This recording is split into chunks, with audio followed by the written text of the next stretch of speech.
Did you know the origins of other record labels? The show started because I was running my own record label and I felt alienated and I felt kind of jealous of the success or what I perceived to be success of other record labels that I compared myself to. So I had the idea, why don't I just call them up and interview them? And so I sent them emails like 6 years ago.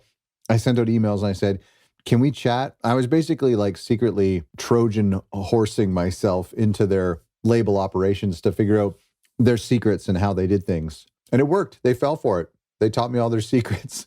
No, I realized that like nobody really has any secrets. We're just kind of winging it. And now we have this. We have this community of record labels who are learning from each other and sharing information and tips and tricks with each other. But it turned out to be some of the most important things that I learned wasn't the explicit things. It wasn't the actual tangible techniques or tricks, but it was more of the implicit stuff. Some of the common threads that I saw between record labels who were successful, some of the mindsets and some of the values that they have, some of their motivations. But I've also seen some common threads through unsuccessful record labels, like mine, maybe yours. Record labels who find it hard to break through the noise. And it hit me just recently that a lot of record labels are just doing the things that they think they're supposed to be doing. Is it a bad thing to just do the things that you think a record label should do? No. Is it being exciting? Is it innovative? Is it taking chances?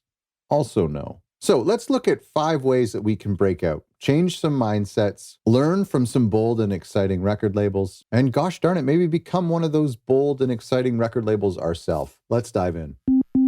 So you can get the notes from today's episode by going to otherrecordlabels.com/take a chance, because we're talking about record labels who take chances and why I think you should take chances with your record label as opposed to just doing the norm, the same old boring thing. So go to otherrecordlabels.com/take a chance. And you can get the notes from today's episode and also download my free toolkit for indie record labels. You'll find that super helpful. A huge shout out to my sponsor for today's video, Hyped It, a promotion platform for indie artists and record labels, especially record labels. I think they find them very helpful because you can utilize all of their tools like pre-save links and email captures and smart links and some assistance in creating Facebook ads. But for the same subscription, you can use that for all of your releases and all of your artists if you're a record label. So that's kind of why I think it makes a ton of sense for record labels. They're the sponsor for this week's episode, so go check them out. The link is in the description below, or go to otherrecordlabels.com/hyped it. There's 5 ways I think you should take some chances with your record label. The first is taking financial chances. This is a big one, and if you followed along with my label, you know that I failed to put my money where my mouth is in the beginning days of my record label, and I regret that. And I hear some labels who take out $1,000 with them and their partner, $1,000 each, and they put it on the line and do their first pressing, or they take out a loan for 10 grand and they really take a chance with that. And there's something cool about that because I think it holds you accountable. I think it's like, I've got real money on the line, so I've got to make this work. Where for me, I was kind of just like flying by the seat of my pants and I wasn't taking things very seriously. And so I didn't put any explicit cash, just some sweat equity on the line. And I think that hurt me. I think I probably should have been a little bit more of a risk taker with like things that matter, like money. I think you want to kind of spend money that makes you uncomfortable. So it's like $50 here, no, $100 there. Like that's not a big deal. But when you start to put like real money, like pressing a 200 or 300 run of vinyl or giving $1,000 advance to a record label, that's pretty crazy. That's going to hold you accountable. The other cool thing is I like it when record labels take financial chances by doing some crazy things with their money. For example, there's a record label in Canada called Royal Mountain Records that gave $1,500 or allowed $1,500 for each of the artists on their label for mental health services. So that's taking the money and doing some pretty bold and exciting things with that money. And so I want you to take some financial chances, not only putting real money on the lines so that it holds you accountable, but also looking for some pretty crazy things to do with that money. Number 2, let's talk about taking A&R chances, meaning taking chances with the artists that you discover and the artists that you sign. Have you ever worked with someone who's completely out of your comfort zone, worked in a genre that you're not familiar with? It's kind of fun. It's kind of enlightening. It's risky. It's dangerous. They may not want to work with you if you don't know their field, and maybe you shouldn't work with them if you don't know who to contact or what the fans like in that field. But there's something exciting about 2 people and completely opposite ends of the music spectrum working together. Something new and innovative can come from that. So there's a place you could take a chance with the A&R of your record label. Most people, when signing a new artist, will look for an artist who is showing signs of potential success, meaning, wow, that's a catchy song. It could be a single. Or, wow, that artist is very attractive. They might sell a lot of records because they're good looking, or they have a big social media following, or they had one song that previously blew up on Spotify. That's normal. Okay, most labels are doing that. I get that.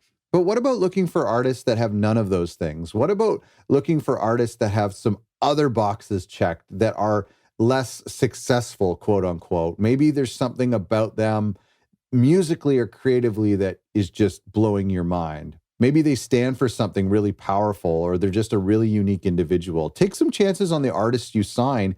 Don't just go after artists that you think are going to provide a return on your investment. Number 3 is to take creative chances with your record label. Well, there's a lot of creative ways that we can take a chance with the brand of our record label, with some of the unique things that we do to get our name out there.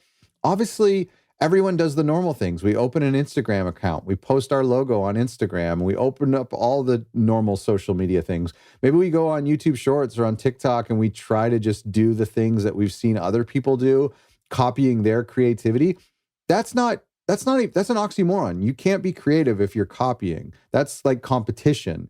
Being creative is like wiping away everything else and starting new with your own thing. And so when you're promoting your brand, take some chances like with your creativity. Do something like brand new and unique. Maybe not brand new, but maybe just your own way. Because if you start to just blend in with everyone else, well, then the audience are not going to see you. And help your artists be creative and help your artists take creative chances. I've told you this before. Back in March of this year, just a couple months ago, one day I sat down and wrote 10 songs. Well, not 10 songs. Maybe it was like 8 or 9 songs. And it just came out of nowhere. And like the next day maybe I wrote like 4 or 5 on the first day and like another 4 or 5 the next day. But anyway, it happened in like 24 or 36 hours. It was insane. And then the next week, I recorded those songs and then I mixed those songs. And within 10 days, I went from those songs not existing on Earth to being sent off to be mastered and to be pressed on vinyl. And within 2 to 3 months, I had the records in my hand and they were being shipped all over the world. How insane is that? That was one of the most exhilarating and creative and innovative experiences of my life as an artist. Now, I run my own record label, so I'm the record label head and I'm also the artist. And so I was able to enable myself and to take a chance and do it all in-house. But I encourage you as a record label owner to go out there and to encourage your artists to do something really bold and creative. Do they have a side project stored away on their hard drive? Let's crack it open and see if their fans like it. Let's release their demos from their iPhones. That's really bold and exciting. Maybe challenge them to write and record an EP or an album in 10 days. That's your job, to be kind of a coach and to encourage them to try something creative. Number 4, take some marketing chances with your promotions. I've been saying this through this whole episode. Don't just do the same thing over and over. Don't just say, okay, now we need a blog to premiere this track. We've got a single.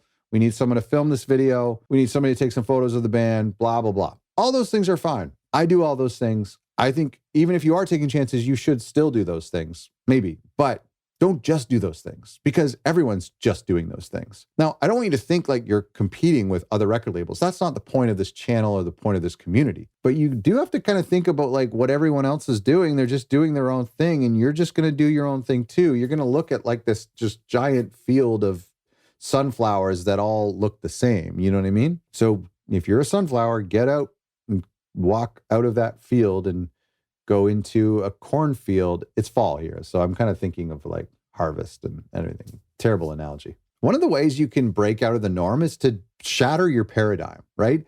What I mean by paradigm is this the kind of mental model that you have. If I say promote a new release, what images pop into your mind? What checklist pops into your mind? It's like come up with a new single. We need a video. We need to send it to blogs. We need to send it to curators. Okay. Make a list of all those things that you think you have to do and then tear it up or post it on your wall and be like, you're not allowed to do any of those things. So now come up with another 10 that don't include any of those things. Or maybe take all of those things and do the opposite. You just got to shatter this like predetermined template and you might discover something new. That's what I mean by taking a chance. Finally, you should also take a chance with your label's identity. Be bold in how you define your identity as a record label and how you define the identity of your community.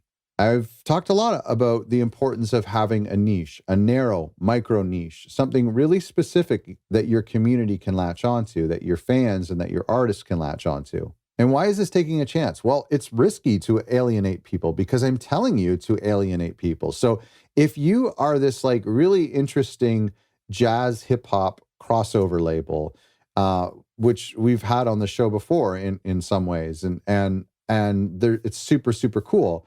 But when you really celebrate this genre and really focus on this sound, you're kind of alienating country music fans or pop music fans or indie rock fans who don't like jazz or have an aversion to jazz or whatever. So wouldn't it be better just to say that we are experimental music or we're indie music and hopefully lure some of them over? Maybe, but I think it's actually, yeah, it's more risky, but I think that you're going to have more diehard fans when you really focus on a genre and you get super specific. And in the same way, you could do the same thing with the identity and the overall movement that you create with your record label. We're going to talk about this a little bit more in a future episode about creating a movement for your record label.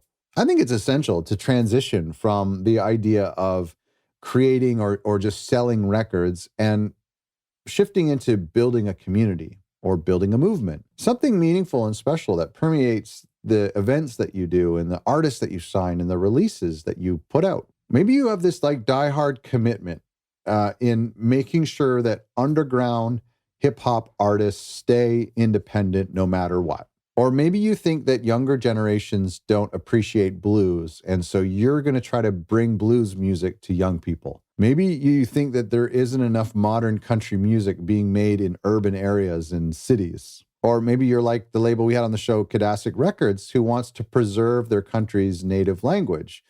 These can create movements with your audience. When you double down on this identity, it's risky. It's taking a chance with your record label, but I think it can really pay off. There you go. Take financial chances, take A&R chances, take creative chances, take marketing chances, and take identity chances with your record label. I hope you found this helpful. Go to otherrecordlabels.com/takeachance, where you can dive into this topic a little bit more with me. Gives me some feedback. Let me know what you think in the comments. I mean, how does your record label take a chance? How do you take a chance if you're an independent artist? And what are some bold and innovative things that you've done? I really would love to hear about it. And I love learning some of these things from the labels that we have on the podcast. And another huge shout out to our friends at Hyped It. Make sure you check them out. The link for them is in the description below. So thanks for watching. Please subscribe and let me know how you take a chance these days with your record label.